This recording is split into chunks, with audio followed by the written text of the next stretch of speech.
I live in Stockholm and been doing that for 45 years.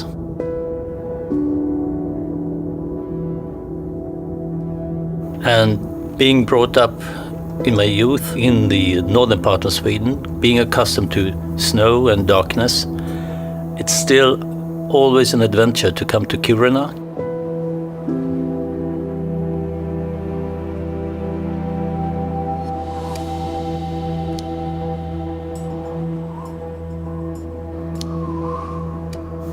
In the middle of nowhere.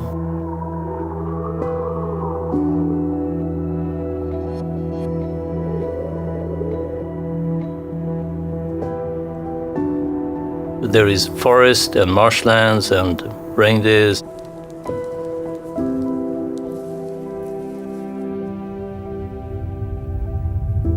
And then suddenly there is a launch base, a space center.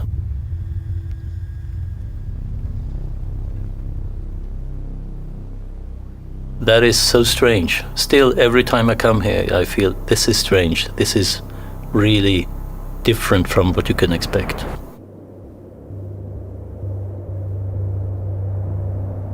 When I met my wife 10, 11 years ago, and she asked what I was doing, and I told her that I'm a rocket engineer, I launch rockets, she said there is no such thing. Do we have that?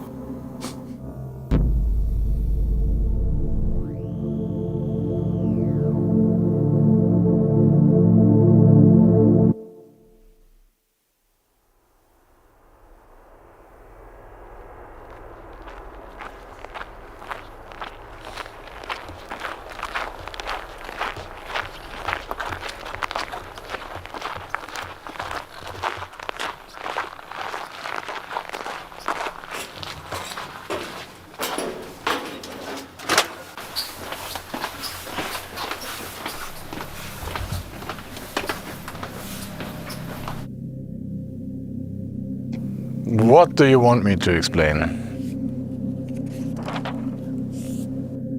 We have a launcher with a rocket attached to it.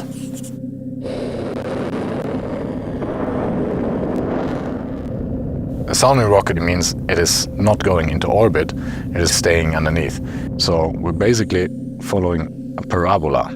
We have a burnout of the first motor here, we have a second motor which burns out here, falls back, and then the payload itself with all the experiments on board. This will follow the parabola. And from that time, when the motor is basically burned out, we feel no acceleration anymore. The payload is falling into space. And we have so much speed from that moment that we go up to 260 kilometers. And then we fall back to Earth. And during that time, we have micro-G.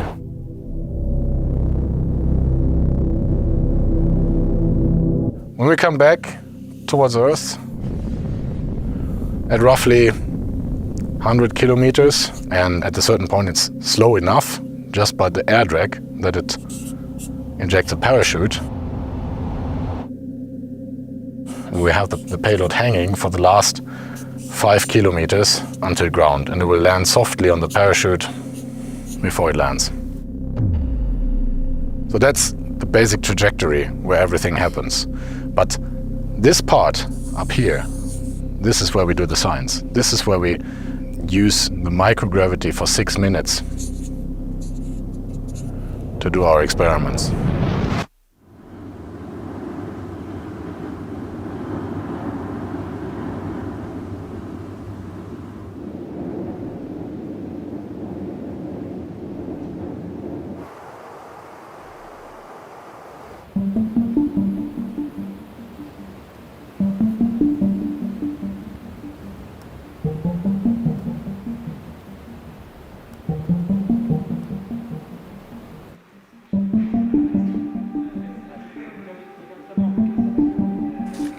Right now we're basically in the preparation time of the campaign. All the scientists are arriving on Sunday, so in a few days. And we take like this calm time in between to prepare the rocket, to do all those necessary measurements.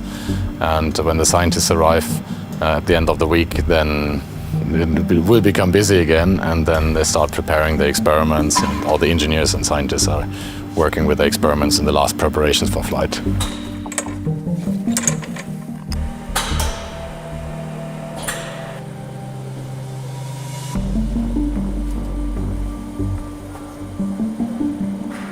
First of all, we are here for a microgravity mission. You cannot create microgravity conditions on Earth. You can try to simulate it, but you cannot just push a button and you have no longer gravity here on Earth. And then before you go to the International Space Station to do long-term experiments, there is the sounding rocket as a research platform in between where we can offer 6 minutes of microgravity. Here on S-Range, the DLR Morava, we are preparing many parts that are needed to fulfill the launch. We are preparing the rockets, we are preparing the parachute system, we are also with the recovery. We're doing everything that the scientists need to have proper high-quality microgravity conditions.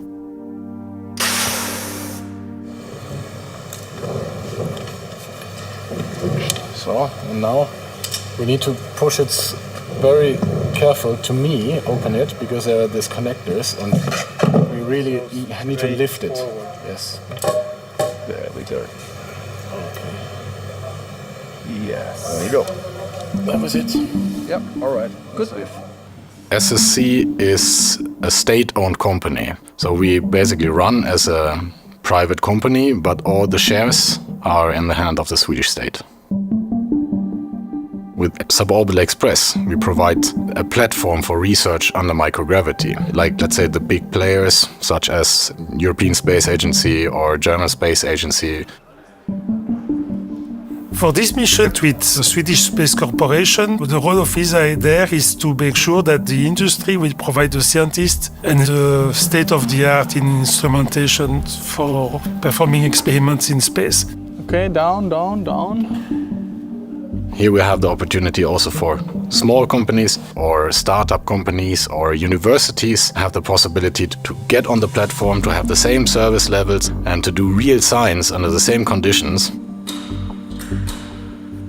You know, it's very difficult, especially from the scientific point of view, to be able to assemble a payload that is qualified for space or for microgravity.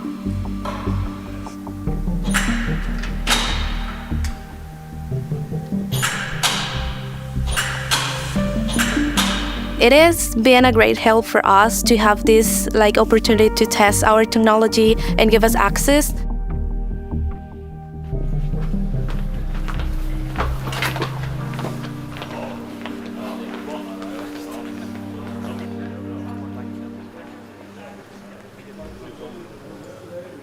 So, welcome to S-Range, welcome to the Suborbital Express 3 campaign.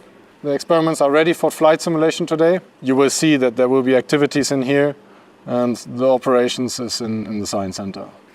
All right, then let's get started. Have a successful day and good luck. Thank you.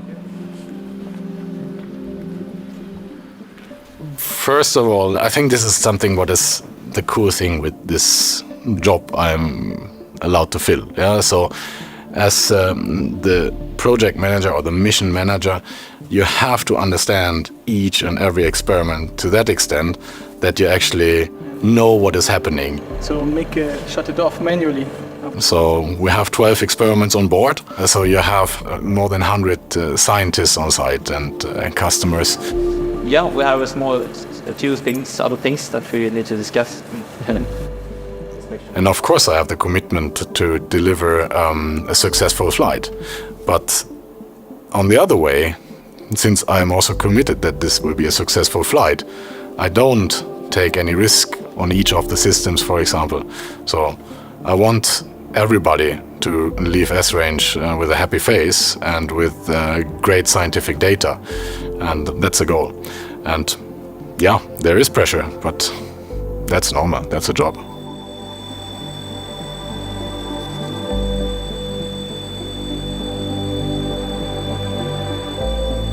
In space, nothing is for granted. Everything can happen when you bring the systems at a level of stress and environment that cannot be tested easily on ground. So, of course, everybody is stressed because we hope for the best each time and each seconds of the microgravity time.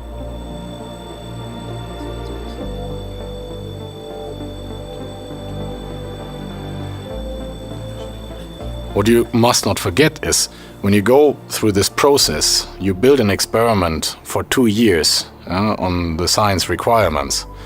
You have only one shot, so you really need to be sure that what you're doing is correct and that you don't leave any doubts that this experiment will work exactly for this 6 minutes of microgravity, that you really assure that everything works, and this is a very long process. So there's like a lot of testing done before. For example, spin tests, we need to balance the payload.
Why we fly this capsule? In order to re-enter in the atmosphere from space, you have to cope with extreme heat, and then you need a heat shield. Usually these heat shields are large and heavy. The idea inside this capsule is to make this heat shield lightweight and deployable.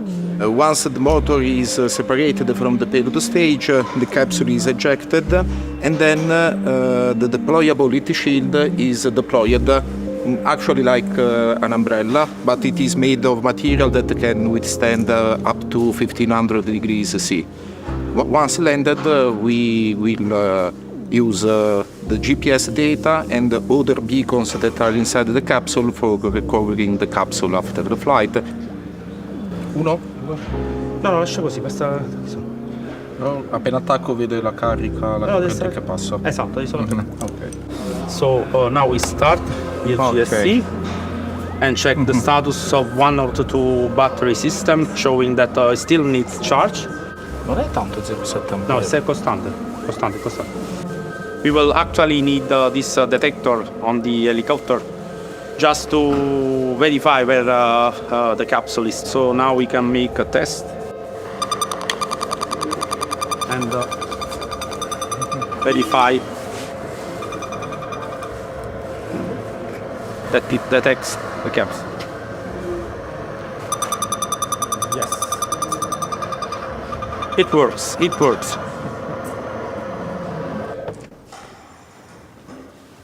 We start stacking the whole payload again for the final time before launch. So we start with the lowest module in the stack. This is the Mini Irene experiment, which is a re-entry body experiment. And this has the separation interface to the motor. And this is the so-called manacle ring. So it's basically like a V-band, which is then ejected after launch.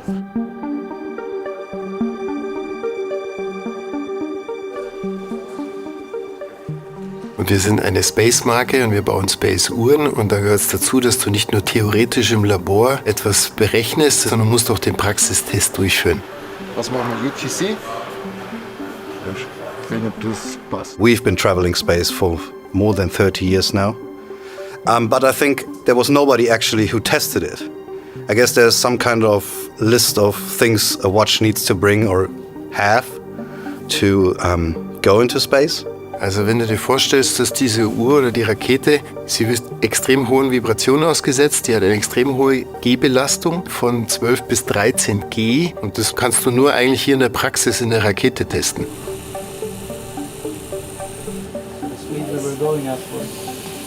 The question is why, but at the end of the day, people understand quite well that there's plenty of products out there in the world that have been tested in space already. So why not watches?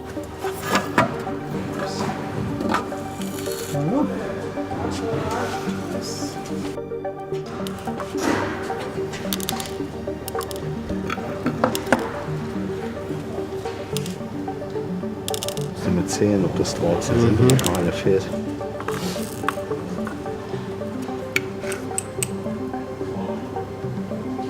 Ins 13? C. Nochmal. Nobody really ever had a camera pointed onto a watch to see what's happening during zero gravity. We don't know actually, is it running faster or slower? And I think that makes us understand if we want to go to space in the future, we are prepared. Now the party begins. It's funny, the people will ask why we do have these small ceramic balls. Because otherwise you don't see the vibration. Yeah, you cannot see the vibration. Exactly. We want to have like such a machine in Grenchen. Yep. Where we can test the stuff on Earth. So we need to know what's happening during a launch. To simulate this in Grenchen, so yeah, that's where you can help us next year. And the whole difference to all the other experiments, so all the experiments are just waiting for the microgravity, and for us is the most important is the launch itself.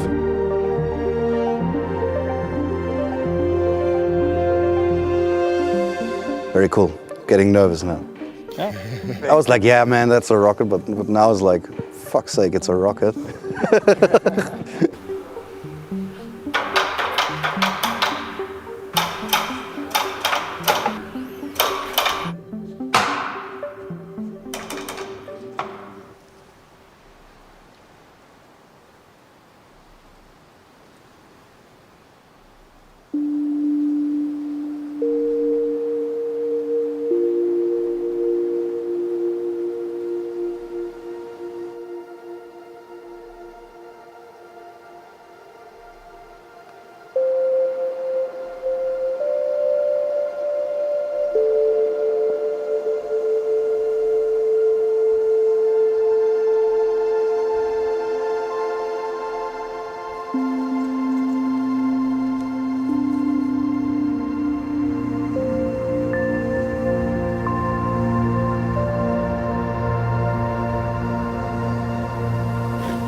So the Sami people have always lived in the north.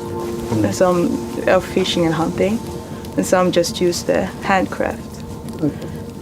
But the reindeer is like the center of everything.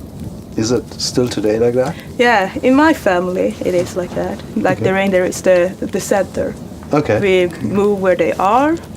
So in the winter we move down to the coast. It's called like that. Yeah. And in the spring we move up to the mountain with them.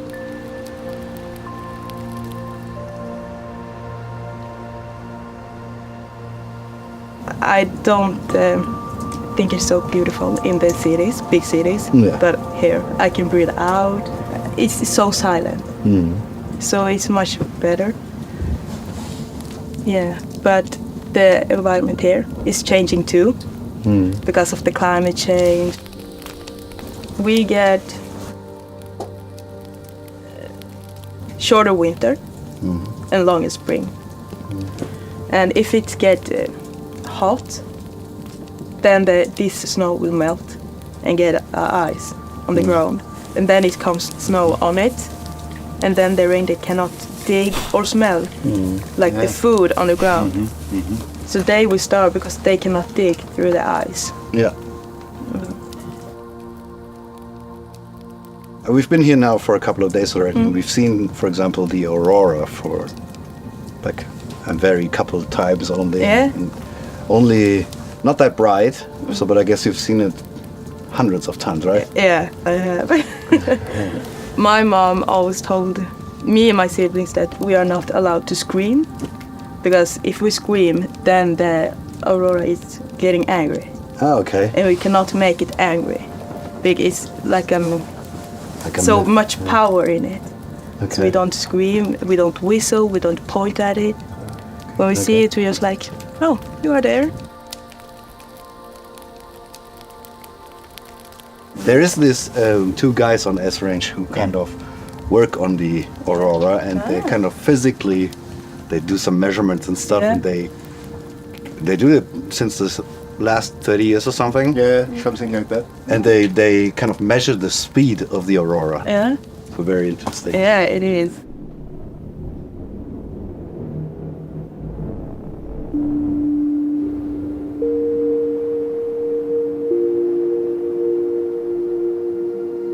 The first night that we came here, there was aurora, and you get that lovely feeling inside you. It's something special, and it's emotional. Just seeing it is really exciting. You stay out until you just physically can't stay there because it's too cold.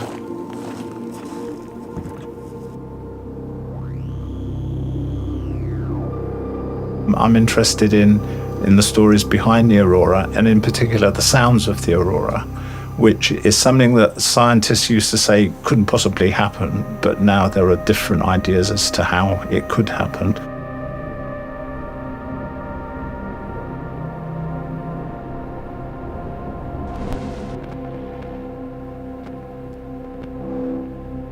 We're essentially measuring space weather by looking at the light that's given off in the sky. All of the atoms and molecules in the upper atmosphere can emit light when they're excited by particles from the solar wind. And what we're really doing is making a weather map of what's going on up there. The aurora is the extreme manifestation of the emissions that we look at. The rocket mission that's going on, I know that there are a lot of groups who are working on lots of payloads. It sounds really interesting, the microgravity experiments, the biological experiments that are going on. The fact that there's such a diverse range of people on this payload shows that it's a bit more democratic and open. You know, you have access. It's not just for the elite few. If you've got an experiment and you can justify why it should be on there, then you have the chance to launch your payload. That's good.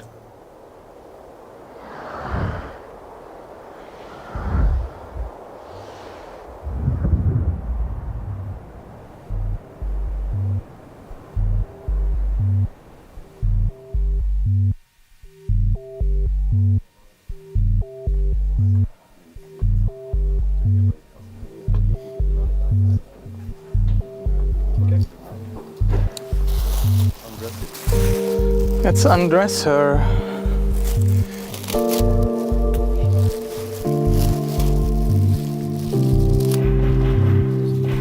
Yeah.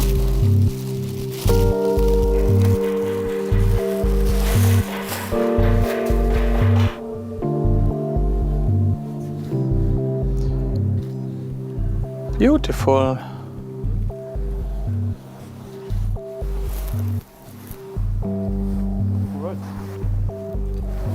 I do a last check now. One experiment is about charges in planet formation. It's called CHIP, and they're investigating on particles which are basically forming new planets. They try to understand all the parameters how planets are formed.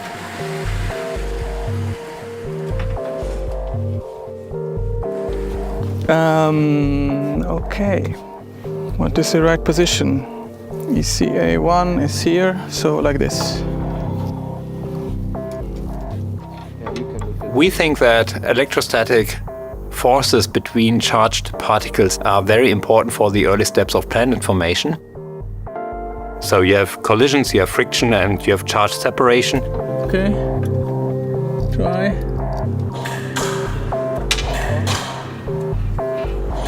We as engineers, we are, of course, excited about the science, but our main interest is engineering.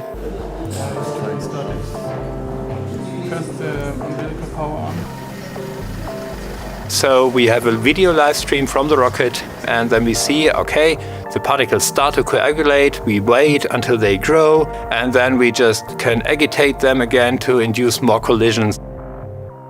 The science team's wish is to shake an experiment chamber during the flight. We somehow do the opposite of what we should. We try to provide perfect microgravity condition, and on the other hand, we are shaking the rocket. So if you shake something, you create vibrations. And that would mean we would disturb the other experiments. And for us, the biggest challenge was to make sure that we not disturb the other experiments. So we had to find out a way how to dampen these vibrations. You see here, in here we have the experiment chamber. So in this small box all happens, and we have that 4 times. The CHIP experiment as such is made from about 5,000 parts. To compare, I have found a number in that the modern car has about 10,000 parts. So just to see how the challenge for the engineers is. I mean, how many engineers are involved to develop a car? Many more than SSC has.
As you can see now, they're preparing to put the motor on the rail, and this is done by this hydraulic trolley.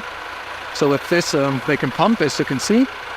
They pump and they lift up the whole motor to orientate it properly in the rail. On the front of the motor, you can see some tiny T-shaped piece. It's an aluminium piece, and we call it the launch lug. And this launch lug is basically the thing that holds the motor on the rail. So this will then slide in the rail. There will be more launch lugs on the motors. They will slide in the rail and fix the motor on the rail. So this way it will stay there, and also later when we lift and lower the launcher beam, the motor cannot fall out.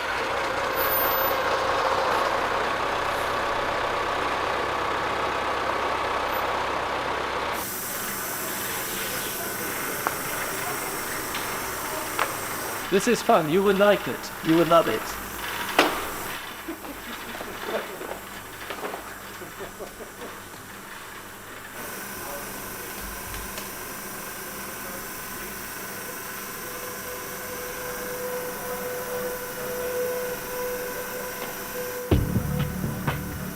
Was wird jetzt hier alles durchgetestet? Jeder Schlauch ist an so einem Seil festgemacht, damit sie dann händisch abreißen können und alles auf einmal abreißen können. Das steht ja am Launcher auch so. Und wenn sie startet, reißt es ja dann auch automatisch ab. Durch das, dass es ja alles angeschlossen ist, wird das ja halt die Kommunikation, ob die theoretisch automatisch auslösen, die Experimente da drin. Und all das wird, glaube ich, jetzt da drin getestet.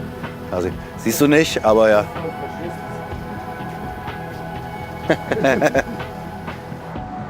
Siehst du da unten diese Ausbuchtung an dem blauen? Da sind die Kameras drin, die nach unten gerichtet sind. Also wenn die hochgeht, dann kannst du quasi, fängt sie an zu drehen und du siehst halt das Bild von oben. Das ist ganz cool, ja.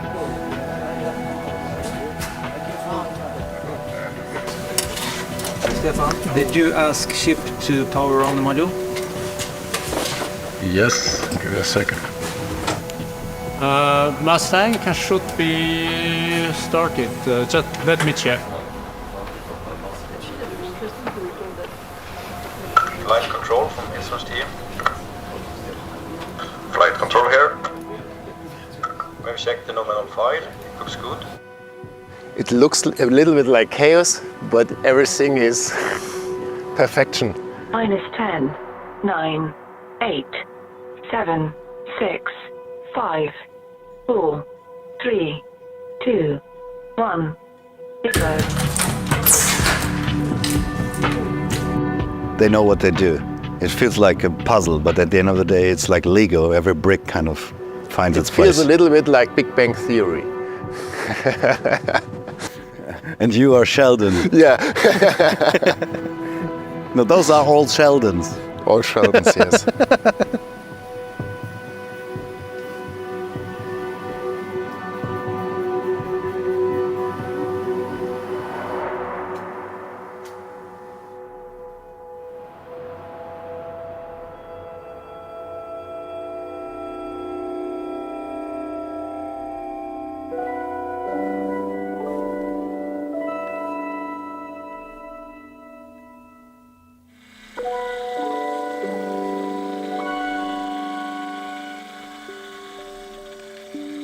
ALS is quite a complex experiment that deal with the evaporation of a droplet.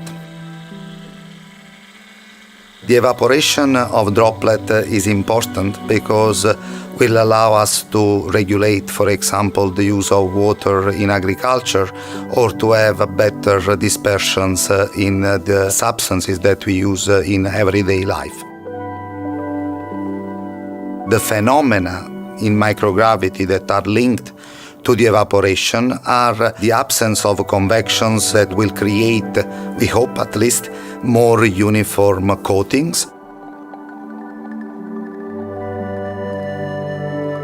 The possibility to have uniform coatings is important in many of applications. Think about the coatings that will be used as anti-radiation when during space flight.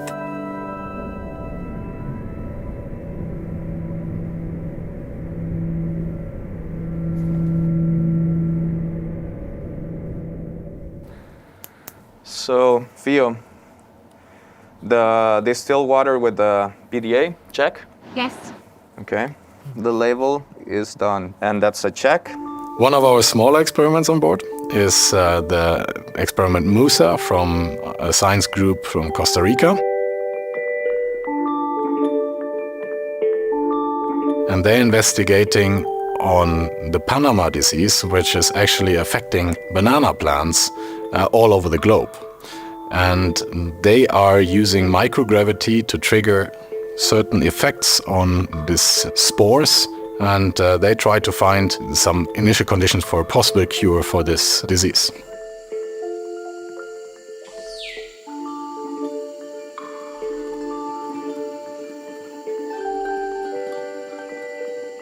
So this is a vascular wild disease that kills the banana crops, and it inhabits the bananas and kind of blocks bananas for actually growing bigger. It will just stop us from having more bananas for a while.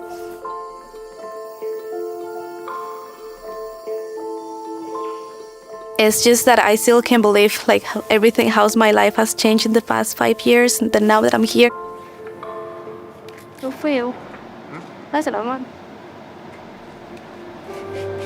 And I just think that all the ways lead to space, you know, like you can do anything and have any background and then work in space if that's what you really want to. Yeah, here we go.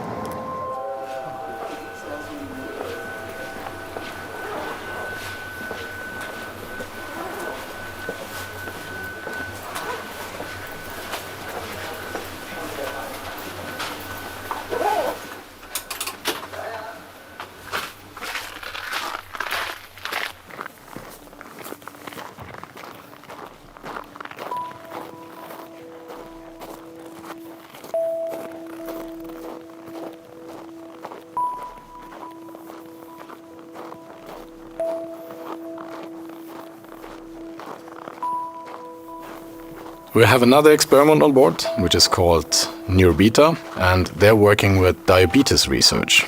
And of course, it's not the idea to send diabetes-suffering people into space, but the idea is to create an environment for cells to trigger an activation of those cells, which might lead to a cure of diabetes. This experiment is about how to treat diabetes in terms of using stem cells in combination with insulin-producing cells. So our goal in this experiment is to see if microgravity can induce proliferation of beta cells, and if together with our cells this proliferation will be induced.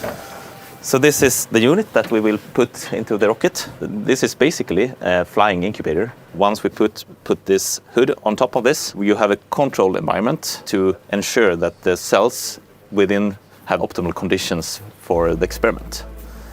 A successful mission would be to really gain more knowledge that why does the cells change in microgravity. For this we will collect material after launch to see if genes have been activated towards the proliferation of beta cells. Actually, my daughter has diabetes, so this is an interesting discussion that I have on a daily basis with my child. I believe that this, in 10 years from now, hopefully, if we are successful in this can lead to that a child or anyone with diabetes can go maybe once every half year to get an injection with treated stem cells and be able to produce their own insulin for a significant amount of time. So this is what we hope for in the future.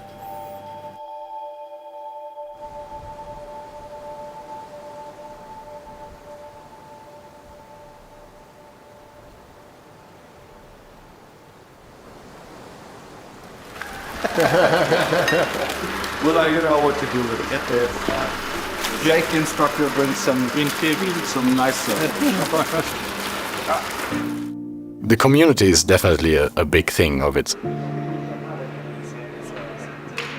Everybody who is here has one goal. Everybody wants to have a successful flight, and they do everything for it.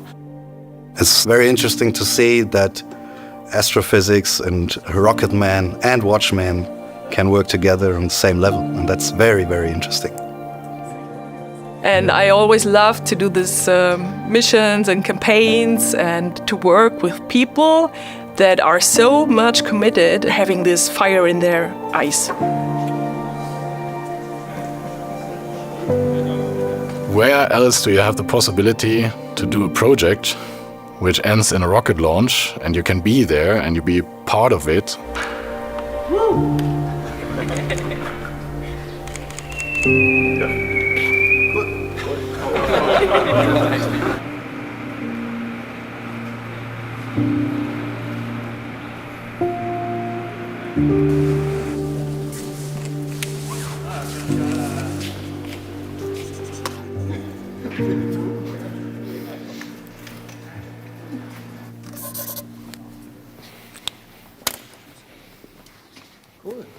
All right, let's go. Officially hand it over to our colleagues.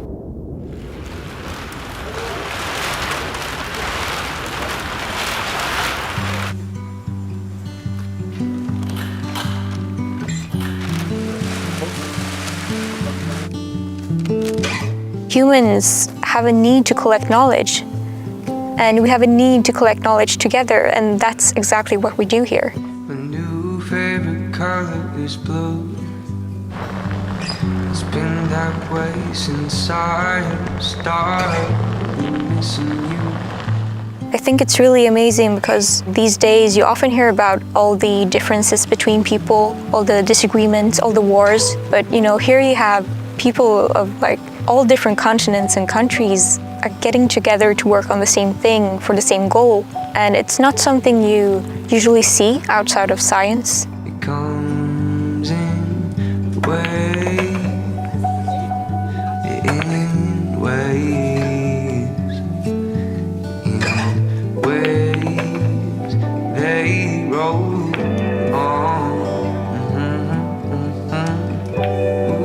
We have a measuring device called a scintillator. It sort of measures particles coming into the rocket and then converts this into like an electrical signal or light. It emits light. Exactly. Yeah.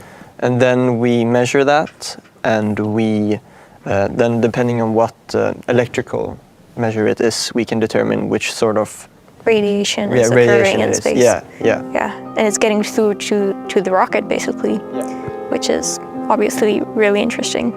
You really worked your butts off getting this project built, and I mean it shows off because you're here now. Yeah, it's wild. These great scientists and engineers, even wanting to work with us, wanting to talk with us, it's really amazing because when you're 17, you don't feel like you have such a big part in the world. I think we're really grateful for the opportunity.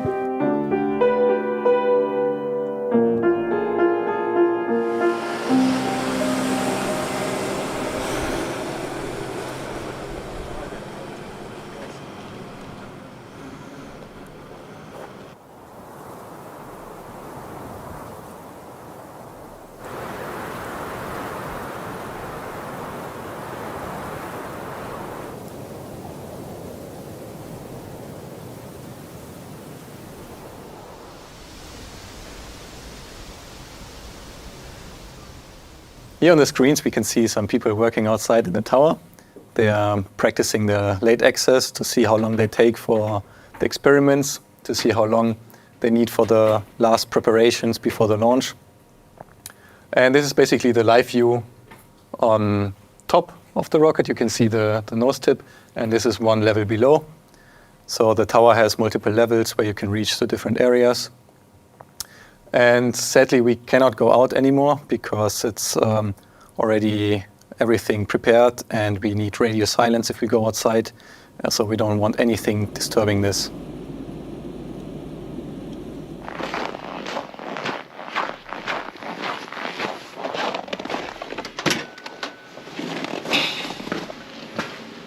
So, what we're going to see now is the rocket completely assembled. So here we have the launcher with the fit, and the yellow is the launch rail, and then we have the two rocket motors, both stages on top of each other, and on top, see just a glimpse of it, the payload.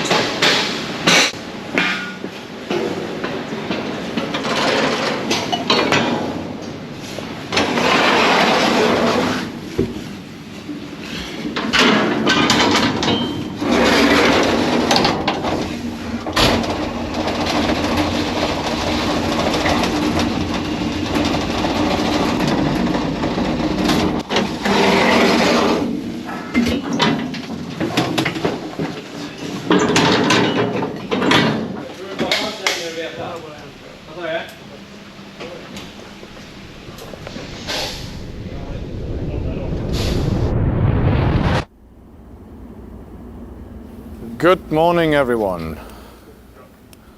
A new week. For many of us, it doesn't feel that actually a week started because the other one never ended. But that's how it is on a rocket campaign. But that's also the fun part of it. I need to inform you that we'll not go for a launch attempt tomorrow. That is the current status. Which would mean there will be no launch tomorrow morning. Welcome to a rocket campaign. Are there any questions? I guess there are plenty.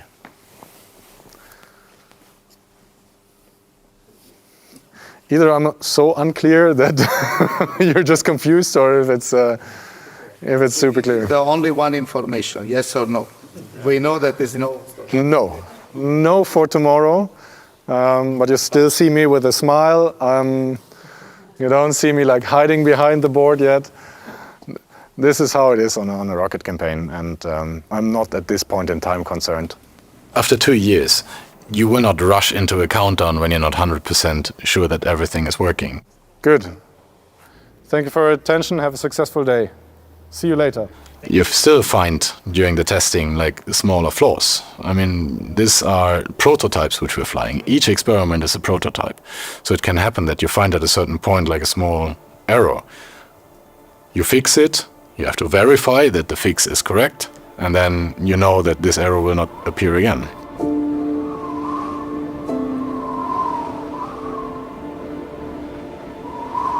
If the weather conditions are such that it's snowing heavily, that the helicopters can't fly, or there is mist in the air, there is risk of icing of the helicopters, then of course they wouldn't fly. So we're confined by the strong winds and the ability to perform proper recovery. So that plays a very strong role.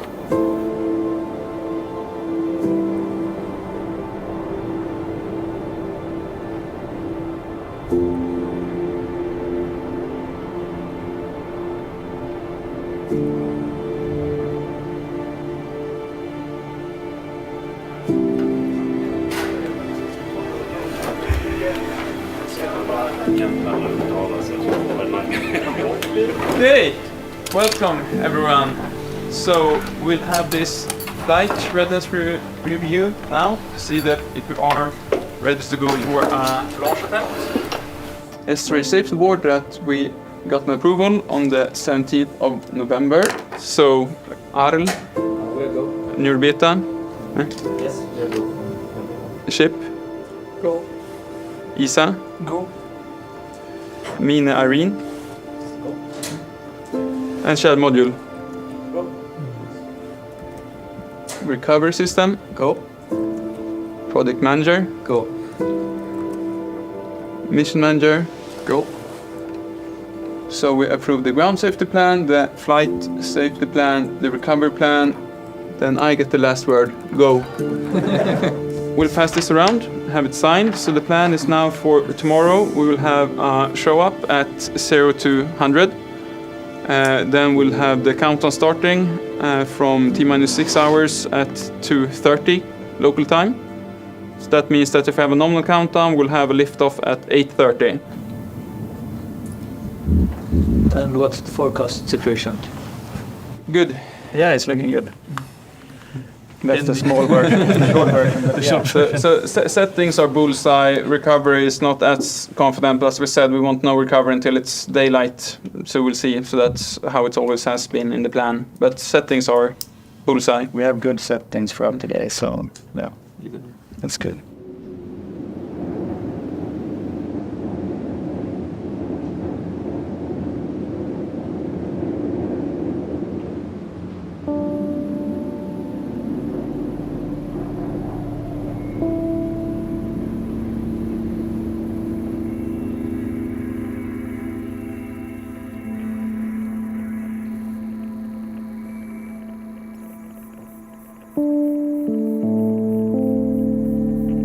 Wow. I have to mentally displace myself from this room and imagine how it is in this situation. And I'd say that it is being nervous, in a controlled way.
Science from payload. Science listening. You may switch on the experiment modules and the GCs and start payload check number 1. Copy that.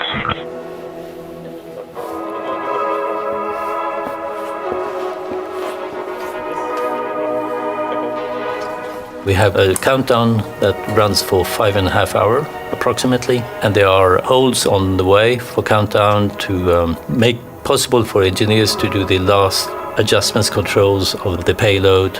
And once we pass all these possible holds, it's wonderful. Payload from science.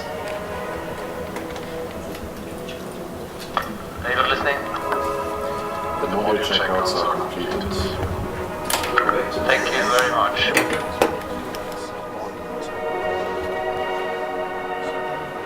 As the forecast looks right now, we still have like light clouds in the impact area, no clouds, but they should basically disappear within the next 1.5 hours. So it looks good. And based on that, we have taken a decision to go at this point in time. So we're on go.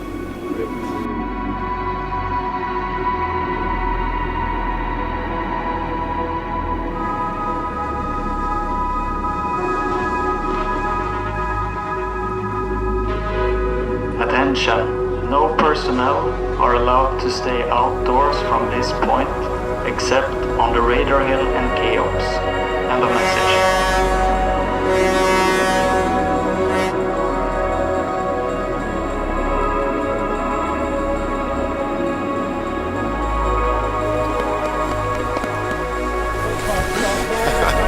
Tack så länge. Hans, vi kommer tillbaka. Har jag fått ett håll? Strax innan 9:10 för då.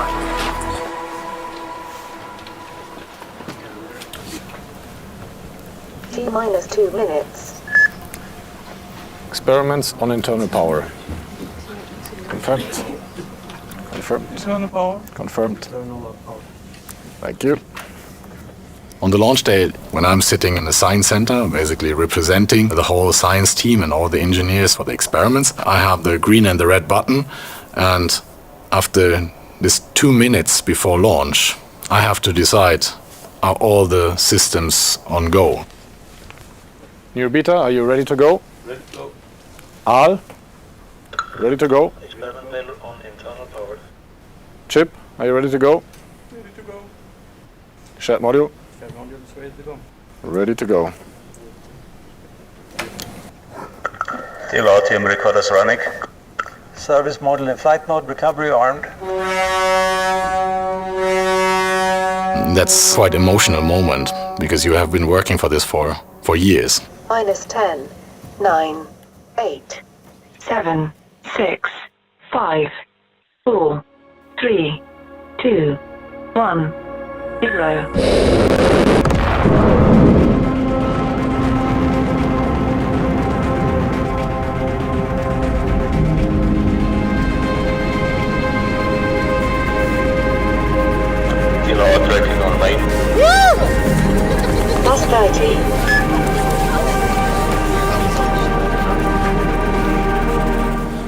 So just a few seconds later, 50 seconds, 60 seconds later, the motors are burned out and our microgravity time starts.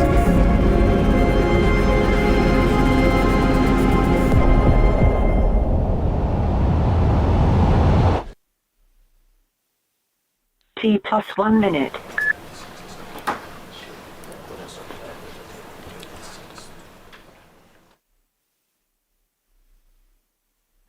Start of microgravity. During that time you have enormous tension and enormous concentration, and that's the time then when everybody's turning to their computers and they're looking for the screens and the data coming in.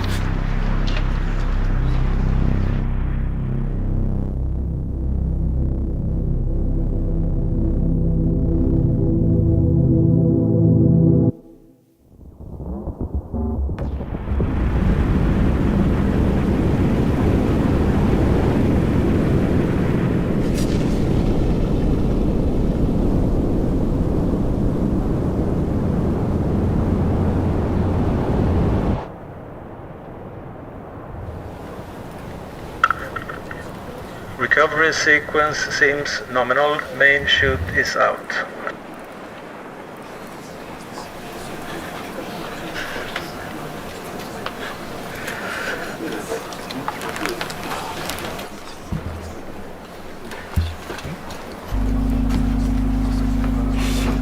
Willkommen auf der Marsoberfläche. Sieht aus wie ein Bild vom Mars.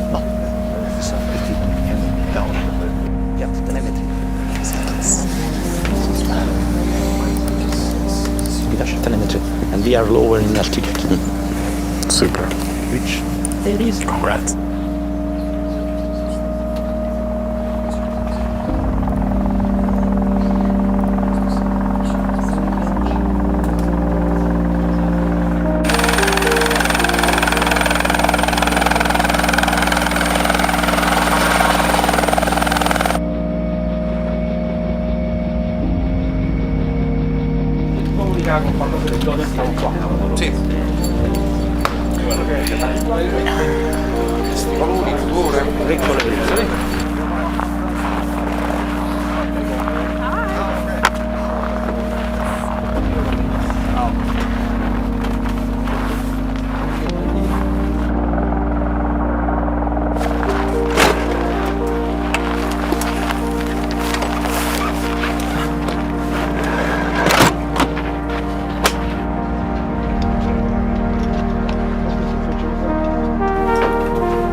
It was scary because we had a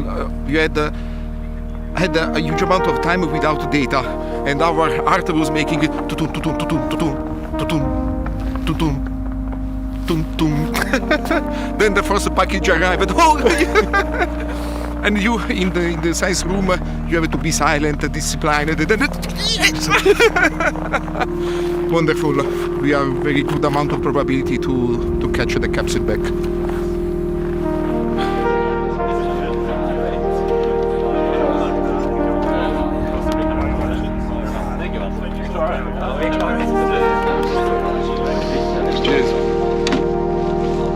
Okay. Thank you very much.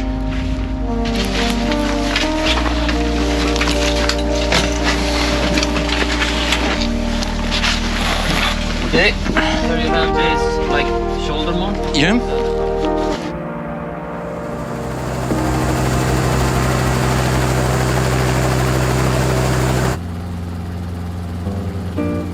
It is time, it's the perfect summer night. I was fascinated by aerospace since I was a very little child. I remember that my parents took me to the cinema to watch Star Wars, and since then, whatever fly for me is something different. Yes, I'm gonna try with some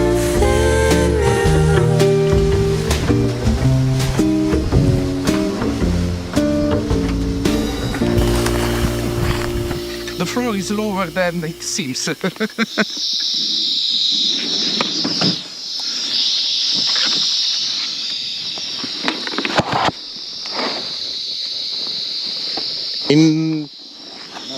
It should be in that direction, I think. You think so? But we had signal down over there. Ah, okay. I think that we have just to walk a little.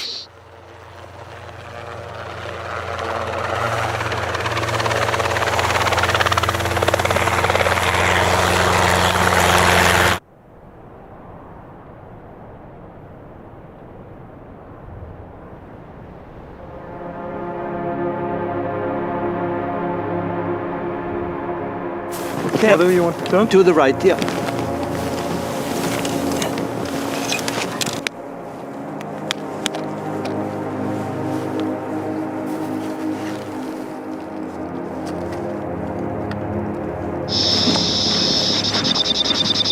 The GPS position is in that direction, no?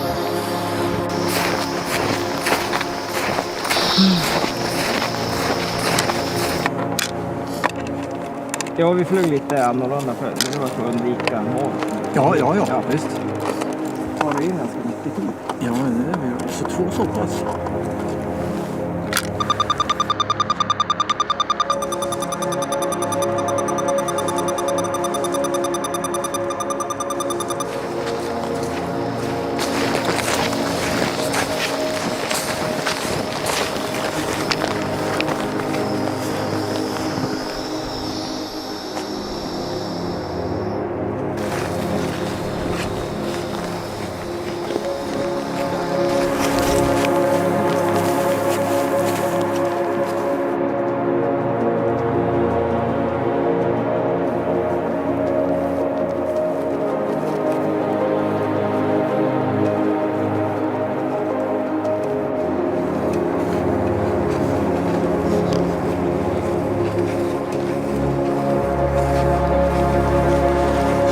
But looking at the shape of the ground, we should walk uphill. The blue one is... We are blue. Yes. Yeah, it changed quite a bit. Like 800 meters. In that direction. Yeah, it's... When we landed, I had the feeling that it was in that direction. Yeah, because when we flew close to that, we didn't get to think about it. I am a dumb engineer, they are the pilots. But also when the numbers are wrong. Yeah, that's hard. Never trust the numbers.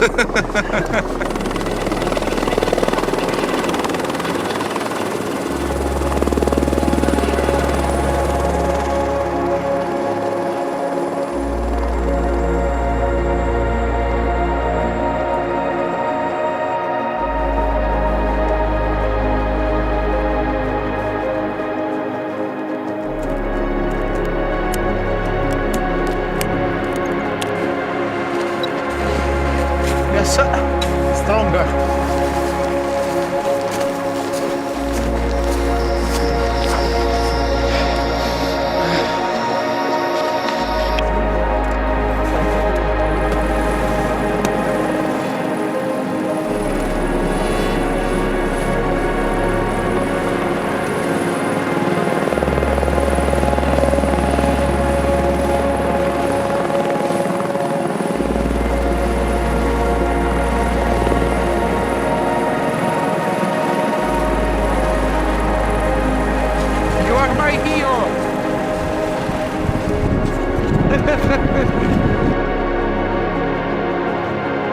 We'll come back.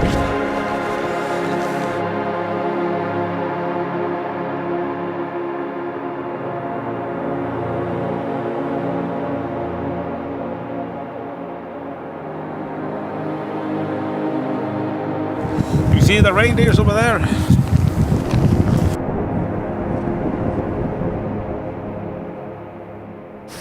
Great job. Thanks. I was really happy when I saw it.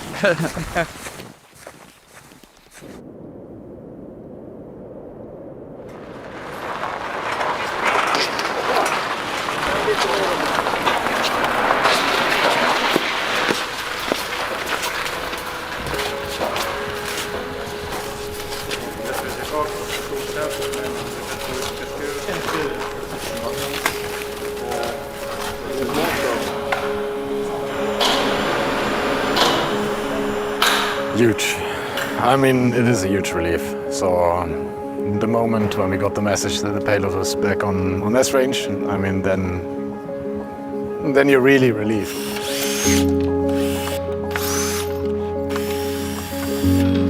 Because until the last moment, it's still all about the science. As long as you don't have it in your hands, it's still some tension.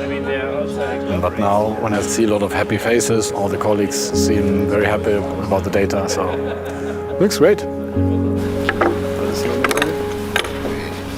Dies 3 Sekunden nach 2 Wochen und einer Weltraumfahrt.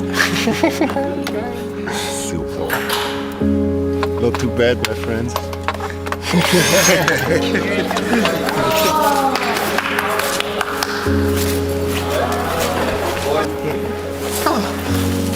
What a day!